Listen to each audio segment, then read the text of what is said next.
Dans la chute, les puissances du mal étaient entrées en alliance avec l'âme de l'homme, par sa complicité avec Satan. Nous avons cherché à montrer comment ces puissances du mal tiraient avantage de chaque mouvement intempestif de l'âme pour favoriser les intérêts du faux royaume de Satan dans les précédents audios. Nous avons aussi, d'un autre côté, essayé d'expliquer clairement que la réalité la plus intime de la nouvelle naissance et de l'union spirituelle avec Dieu est quelque chose de beaucoup plus profond que l'âme et tous les sens de l'âme. C'est cela que, d'un côté, nous disons maintenant poursuivre d'un peu plus près.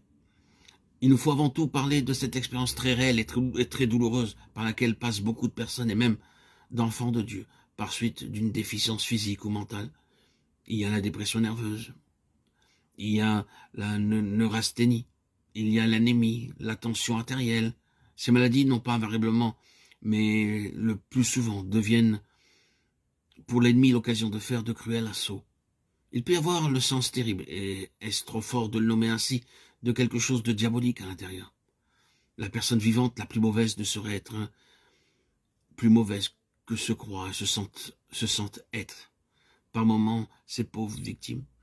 Non seulement elles éprouvent cela, mais elles parlent et agissent parfois en désaccord absolu avec une disposition vraiment chrétienne.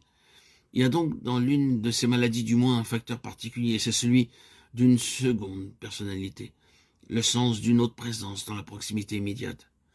Il n'est pas nécessaire de nous arrêter là-dessus. Il y en a beaucoup, hélas, qui connaissent tout cela. Et si l'un de ceux qui m'écouteront n'ont pas fait une expérience de ce genre et n'ont pas souffert, qu'ils en remercient Dieu et ne jugent pas ceux qui la traversent. Ensuite, que dirons-nous de ce fait qu'il n'est pas agréable de mentionner, mais qu'il faut reconnaître cette tendance à se détruire soi-même qui, hélas, n'a pas toujours été vaincue. Nous ne pouvons pas dire en vérité que ce soit des états qui soient en dehors des expériences de vrais enfants de Dieu. Nous avons connu des plus pieux et des plus saints qui en ont souffert. Eh bien, en premier lieu, l'âme et l'âme. Et la réalité pure, c'est que ces possibilités, ces capacités et ces tendances sont liées à l'âme.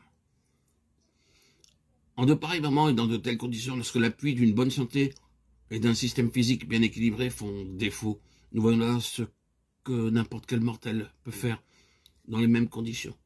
Ce n'est qu'une question de degré dans lequel se manifeste un fait fondamental. On peut faire beaucoup pour soulager cet état et créer l'amabilité, une ambiance plus heureuse, par un réajustement et un renouveau physique. Mais la bonne santé, avec toute la bonne attitude qui l'accompagne, n'est jamais la sainteté dans sa nature essentielle. L'homme ne sera jamais rendu plus chrétien dans sa nature en étant soulagé de certaines aggravations, tensions, maladies nerveuses et mentales. Peut-être la valeur la plus grande d'un tel soulagement sera qu'il aura abandonné ses idées mélancoliques au sujet de son état spirituel.